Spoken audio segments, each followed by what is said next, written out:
In some areas, the way that I think has changed so much over the years. The things I'm for and the things I'm against.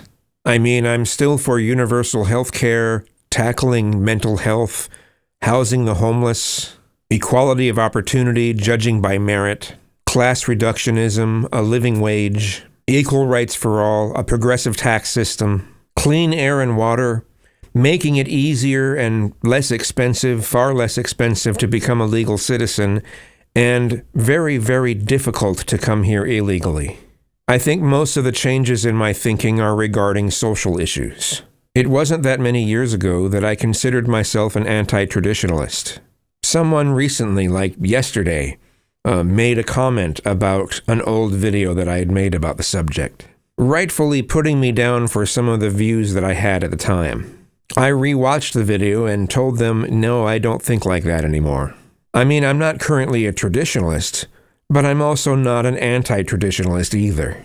I've come to understand that having a strong belief against something, being anti-this or anti-that, can become quite ideological in nature.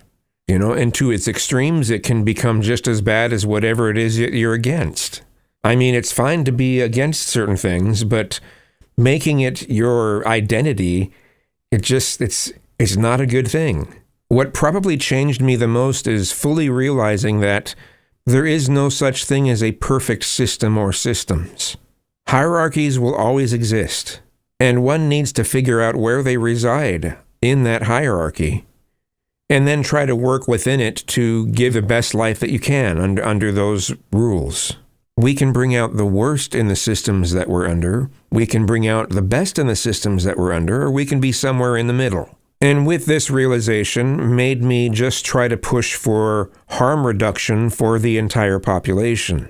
Not just certain groups, but the whole population.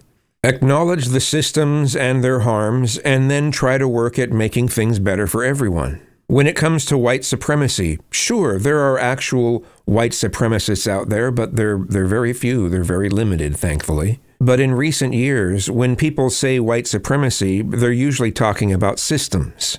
You know, systems, standards, roles, values, and customs. And declaring them all as something that needs replacing because they started with flawed thinking, with the notion that, you know, some races are superior to others, while generally offering nothing of substance to replace them. The same with patriarchy.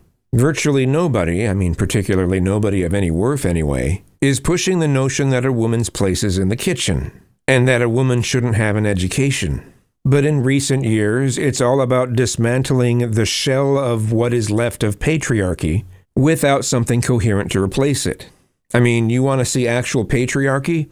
Look at the Middle East, and tell me about how terrible our patriarchy here is. I'm not saying we shouldn't continue to remove the negative aspects of it. I mean, we should, but that's not good enough for people. It's just like, let's dismantle everything, and you don't have anything to replace it with.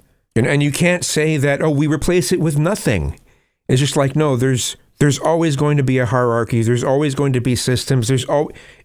What do you want it replaced with? If you're not in control of what it's replaced with, then it's what comes up out of it will probably be something uncontrolled and probably far worse than what we're dealing with now. The old archaic ideas of white supremacy and patriarchy are no longer institutionalized in Western countries. Every time a white person gets a job, it isn't because of racism against black people. You know, just as every time a black person gets fired, it doesn't automatically mean it's because they're black. I mean, sure, there are obviously some individual situations that ended up being racist in nature, but you can't just make this blanket statement that every time this happens, it's because of racism or sexism or misogyny. For instance, racism and misogyny had very little to do with why Kamala lost.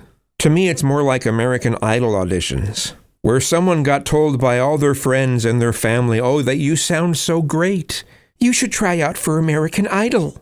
And then when they do, they're a laughingstock. Well, everyone told me I sounded great.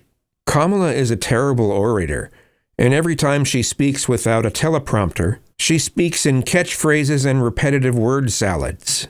I'm still amazed at how well she did at the debate, compared to virtually every other recording I'd heard of her. Anyway, I'm probably rambling by now, so I'll let you go. Thanks for watching. Have a nice day. Have a joy day.